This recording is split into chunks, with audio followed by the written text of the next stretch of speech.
हम मीनू झा एकटा पावनिक गीत लऽ कऽ उपस्थित छी। आशा करै छी अहाँ सबके ई गीत बहुत नीक लागत। धन्यवाद। जय मिथिला, जय मैथिली। पिया मोरा भेला निर्मोहिया गे सखिया, पावन के दिन में पिया मोरा भेला निर्मोहिया गे सखिया, पावन के दिन में, पावन के दिन में गे बहिना, पावन के दिन में, पावन के दिन में गे बहिना, पावन के दिन में पिया मोरा भेला निर्मोहिया गे सखिया, पावन के दिन में। पहिने सनेस भेजला पिया एक कंगही, पहिने सनेस में भेजला पिया एक कंगही, पिया एक कंगही गे बहिना, पिया एक कंगही, कंगही में छालई पिया के झुलुफिया गे बहिना, पावन के दिन माँ पिया बर भेला निर्मोहिया गे बहिना, पावन के दिन में।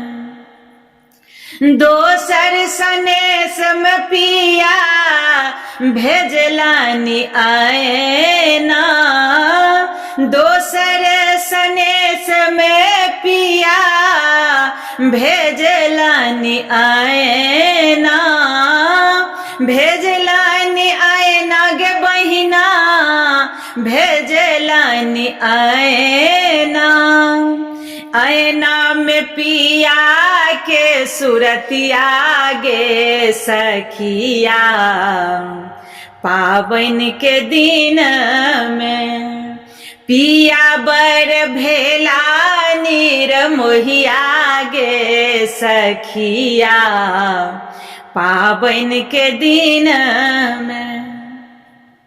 तेसर सनेस में पिया भेजलानी औठी, तेसर सनेस में पिया भेजलानी अंगूठी, भेजलानी औठी गे बहिना, भेजलानी अंगूठी, अंगूठी में पिया के अंगुरिया गे बहिना, पावन के दिन में पिया बर भेला निर्मोहिया गे बहिना, पावन के दिन में।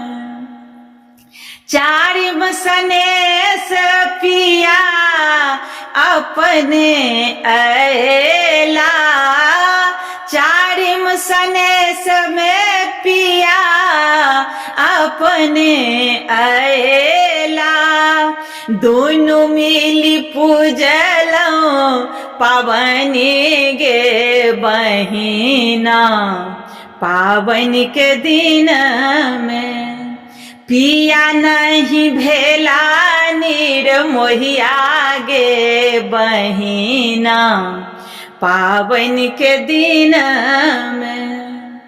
पावन पूजी हम वरज मांगल, पावन पूजी हम मांगल वरदान, मांगी लेल जुग अही बात गे बहिना, पावन के दिन में पिया नहीं भेला निर्मोहिया गे बहिना, पाबन के दिन में